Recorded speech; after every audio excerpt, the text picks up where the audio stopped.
are you? Thank you so much for being here watching my videos.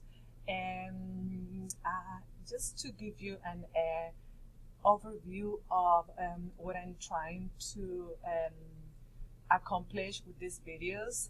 I have heard many times parents asking me how they can help their child at home, with math.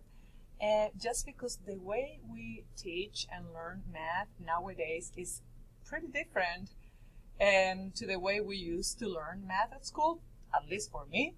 And this is not how I learned math when I was little, and because we're teaching in a different way.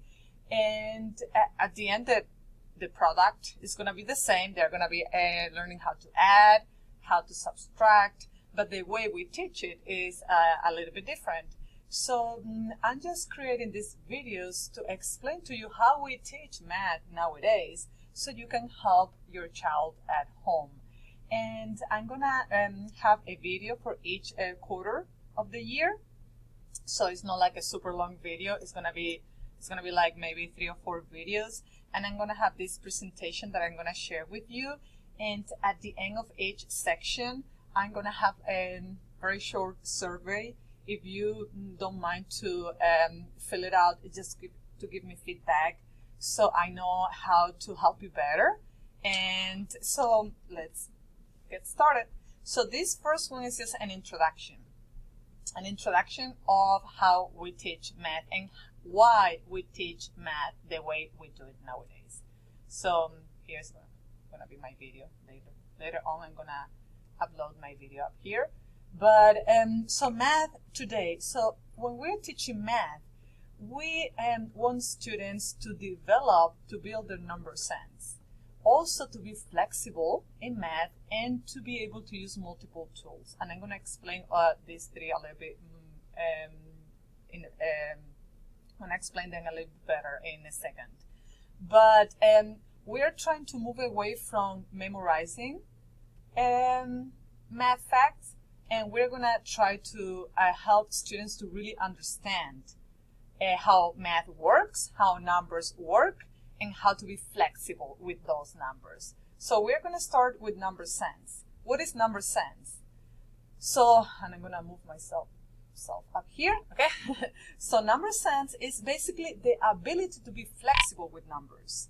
So it's our students overall in kindergarten and first grade, they still don't really understand numbers really well, so they have to develop that understanding with the years. So for example, they need to understand that 31 is not the same as 13, even though they see the same number. They see the same numbers, 3 and a 1 and a 3.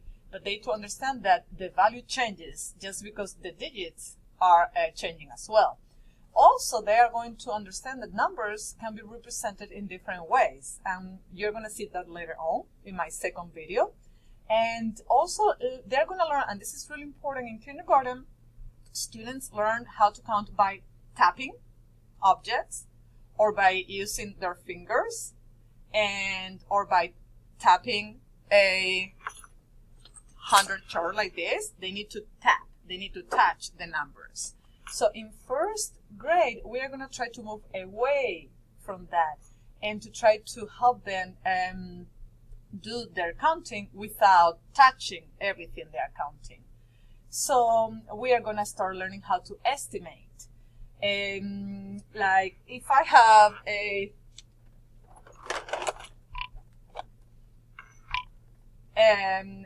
jar like this full of objects, I want them to be able to estimate and to give me a reasonable answer. Like if a student tells me, oh, I think there are 2,000 bears over there.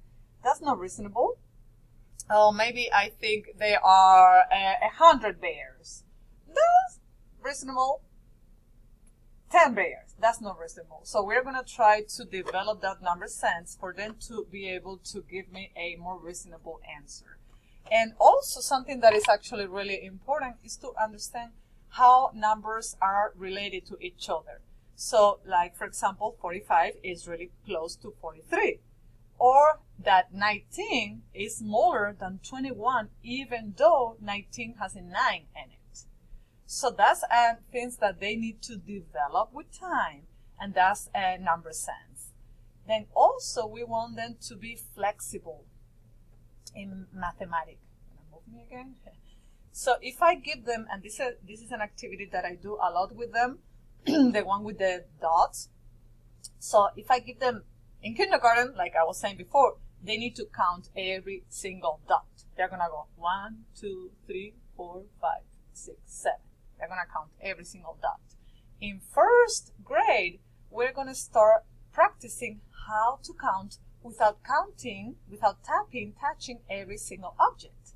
So like I see I see 3 dots over there, and I see 4 dots down there. So 3 plus 4 is equals 7. So they're doing all that in their head, and that's flexibility. Also, if I give them 3 plus 6, yeah, they can do 3 plus 6, but they can also start with number 6 and then count on 3 more, and that's going to be easier and faster. And because what they do at the beginning of first grade is they use their fingers. So they go like 1, 2, 3. They actually count 1, 2, 3, and then 4, 5, 6, 7, 8, 9, 10, and then they don't have enough fingers and they don't know what to do. So I tell them, oh, you have 3 plus 6. What about if you start with number 6, because it's bigger? You put the 6 in your head and then you start counting on 3 more. So 6, 7, 8, 9. That's flexibility. Also, something that we do a lot in first grade is grouping by tens. And this is something that we need to practice a lot at the beginning. And we group objects, we group drawings, we group everything by tens, because that's going to help them to count a little bit faster. So instead of counting every single balloon, 1, 2, that is going to take forever, I always tell them, oh, I don't have the time. We need to be faster here. So we're going to make groups of 10, and then we can count by 10. 10, 20, 30, 40, and then I have 3 more, 40, 41, 42, 43. So it makes their counting go a little bit faster and more accurate. And something that we do a lot, it's explaining their thinking. So when they give me an answer, like with the dots over here, and they tell me, oh, it is 7. And I ask them, okay, why? Tell me why. Why that is 7 and not 8. Explain to me, explain your thinking to me, because I cannot read your mind. I always tell them, I cannot read your mind. Explain it to me. And that's really hard for them at the beginning, but with practice, they get better. So I show them the card, and for like 5 seconds, and then I hide the card again, and then they tell me, oh, it's 7. I tell them, why? Well, maybe a student can tell me, well, I saw 3 dots together, and then I saw 4 dots together, so 3 plus 4 equals 7. Or another student maybe can tell me, oh, I see 3 over here, I see another 3 over here, and I know that 3 plus 3 is 6, equals 6, 1 more 7. Or maybe another student, oh, I moved 1 dot up here to make like a square, and another square has 4 corners. So that equals 4 plus 3 more. I don't know. There are many different, often I get really good answers that surprise me a lot because they're really creative, really often. So that's also a way for them to explain their thinking aloud. For other students to learn as well. They are learning from each other, and for me to see how much they know and what I have to address if they don't know the answer, or they don't know how to explain their thinking. Now also the multiple choice, and this is where it gets a little bit different from when we were little. When we are teaching how to add, how to subtract, how to multiply everything, we are going to teach different ways. How to add using different strategies. Why? Because our students are all different. They all learned in different ways. So maybe for one student, one strategy makes total sense, but another strategy, strategy B, doesn't make any sense. So that person is gonna use strategy A. But maybe for another student it's the opposite, and they prefer strategy B. And that's okay. I tell them, I'm giving you tools. I'm giving you many tools. You just have to use the one that works best for you and for whatever you are doing. So here is just an example of different ways that you can use to add to numbers. You can use objects. You can use your fingers. You can draw dots. You can use counters. You can use bears. You can put the bigger number in your head and then count on. So it's just different strategies. And this is the part that I really like about how we teach math nowadays. Because personally, when I was little, it was one way. And if you didn't get it, that was it. But now it's like different ways to address the needs of the different students that we have. And this is what I'm going to be explaining later on, the different strategies that we're teaching, so you can use those strategies at home as well. So in math, we have like a sequence of how we teach math, each skill. So every time we're teaching a skill, we're going to try to follow this sequence. So we're going to go from concrete to abstract and representational in between. So concrete means we're using objects. We're going to be touching. So if we are counting, I'm going to have objects, these bears, and I'm going to use these bears to count. 1, 2, 3. I'm going to be touching the bears. So that's going to be concrete. Then, whenever they know how to count using objects really well, we are going to move on to a representational stage. And that's going to be drawing. So, for example, I can use this chart to count. I don't have objects, but I have the numbers. And then I can still tap the numbers, but it's representational. It's like a seeing stage. And then, finally, the abstract is going to be basically with symbols in your head. It's going to be more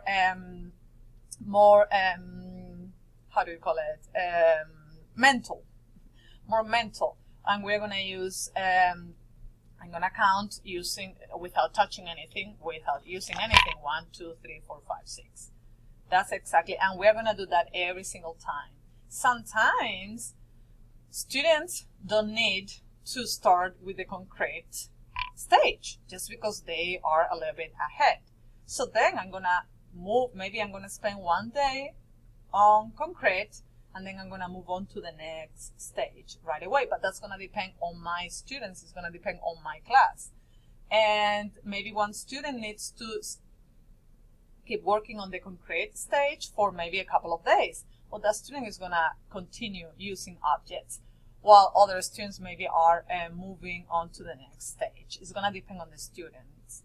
Again, we're going to try to meet the needs of every single student. And then this is going to be the end of this section. And this is the survey. If you can click on it, it doesn't have that many questions. But this is just an introduction. And then the next thing that I'm going to do, I'm going to talk about quarter 1 and the things that we are learning. And I hope I'm not going too fast, but I just don't want to, I don't want you to get bored of listening to me. But if you could please go and fill this form. Maybe you can do it now, maybe after you watch the next video. It's up to you, but I will really appreciate that. Just, I need feedbacks to get my explanations better and more useful for you. And I'll see you in a little bit in my next video. Thank you.